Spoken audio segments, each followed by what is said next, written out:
Sawadika, welcome to Tiger in the Kitchen, and today we're making sour curry paste or Prik Gaeng Som.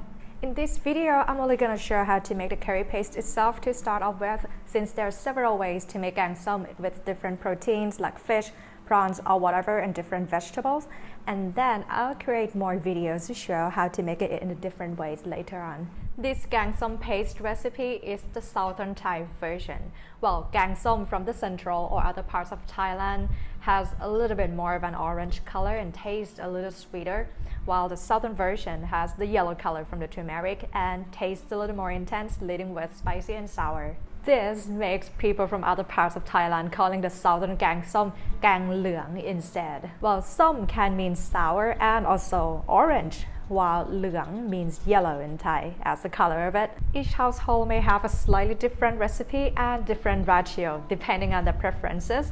While some houses add the shallot, meanwhile some don't completely leave it out.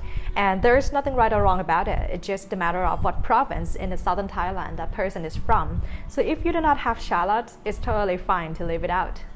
Now let's see the ingredients. First, we'll need chilies. I'm using dry Thai chili mixing with the fresh bird-eyes chili. Like I mentioned, we love it spicy in the south, while the other parts of Thailand may use mainly dried chili peppers, which is a lot milder and gives the color. Then mix with dry Thai chili for the spice. You can adjust to your preference or spice tolerance.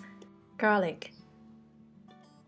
Shallots. If you don't have shallots, you can skip totally and the rest of the ingredients remain the same. Turmeric. If you don't have fresh, you can use the powder. Salt. And shrimp paste or kapi in Thai. Now let's prepare.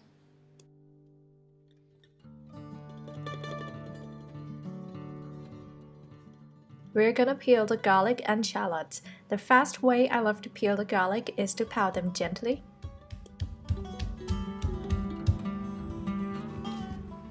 Then remove the skin off easily like this.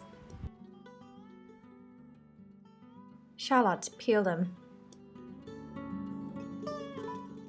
Dried chili, we're going to soak in room temperature water, and we're going to leave them soak for at least 15 minutes to soften them up. Turmeric, wash and clean, then cut into smaller pieces.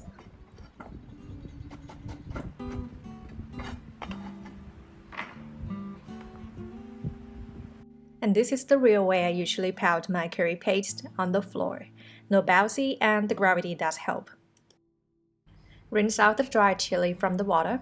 If you're not used to, don't forget to wash your hands right away or just scoop it with a spoon instead. Then we'll add salt along with that to help grinding the dried chili. Ideally sea salt actually, but I don't have it in the kitchen so I just use this salt. And pound.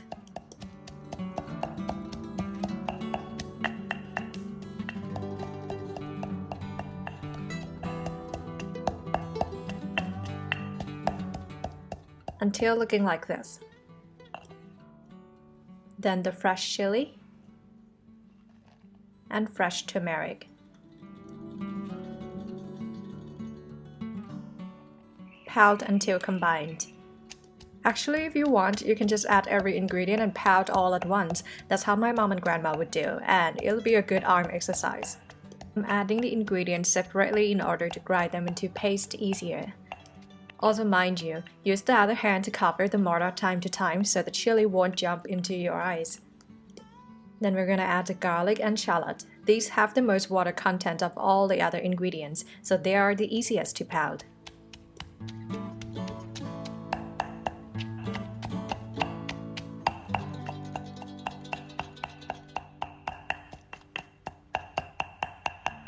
Finish up with kapi or shrimp paste. Combine them well. And that's it, done! Gaeng Som paste is literally the easiest and the least ingredient of all Thai curry paste to make, and it's such a love it or hate it meal, kinda like durian. If you love it, you love it. If you hate it, you just can't take it. Have you ever tried Gaeng Som before, and do you love it or hate it? Let's share in the comment. For me, totally love it, but only the southern version. This amount of the paste, I usually can make 2 big pots of Gaeng Som. And how to keep the paste? You can use the Ziploc bag. Put the curry paste in.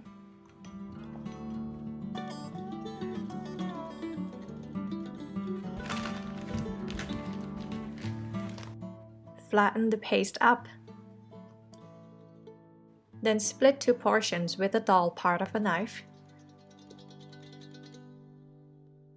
Can keep in the fridge for around 3 to 5 days, but to be safe, keep in the freezer. It'll last for a few months. Then when we take it out from the freezer, we can just break the portion off easily. If you like this recipe, please leave the thumbs up, consider subscribe and hit the bell button for more Thai and Asian recipes. Wish you all have a lovely day and I'll see you next time. สวัสดีค่ะ